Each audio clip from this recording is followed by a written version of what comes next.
Saudi আরবে ঘুরতে গেলে আপনার পোশাকটি হতে হবে সৌদির নিয়ম মেনে, তা না হলে আপনাকে গুনতে হতে পারে মোটা অঙ্কের জরিমানা। সৌদি ভ্রমণে অনেকে অজান্তে এমন পোশাক পরে বের হন যা সৌদির নিয়ম ভঙ্গ করে। তাই দেশটিতে ভ্রমণ বা বসবাসের আগে এই নিয়মগুলো জানা অত্যন্ত জরুরি।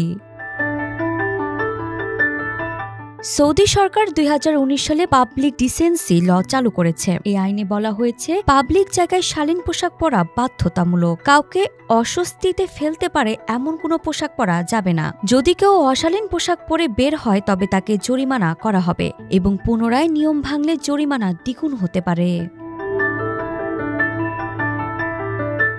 যে সকল পোশাকের জন্য জরিমানা হতে পারে তা হলো, যদি কেউ ঘরে ঘুমানোর পোশাক পরে রাস্তায় বের হন তাহলে তা পাবলিক জায়গায় শালীনতার লঙ্ঘন হিসেবে ধরা হয়।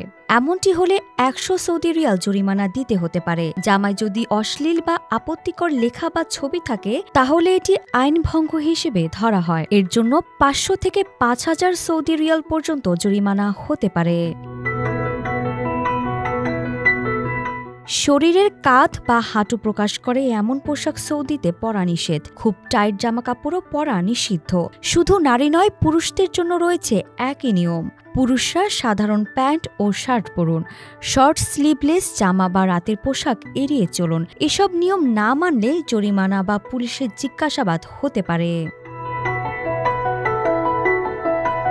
তাই সৌদিতে ভ্রমণ করতে যাওয়ার আগে তাদের ড্রেস কোড সম্পর্কে জেনে নিন। বিমানবন্দর থেকে শুরু করে নিয়ম মানার চেষ্টা করুন এবং হোটেল বা পাবলিক জায়গায় সতর্ক থাকুন, কারণ সিসিটিভি ও পুলিশ এই বিষয়গুলো নজরে রাখে।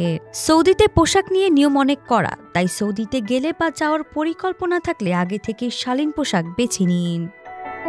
আরিফা জাহান প্রিনন, ভিডি আর্কাইভ।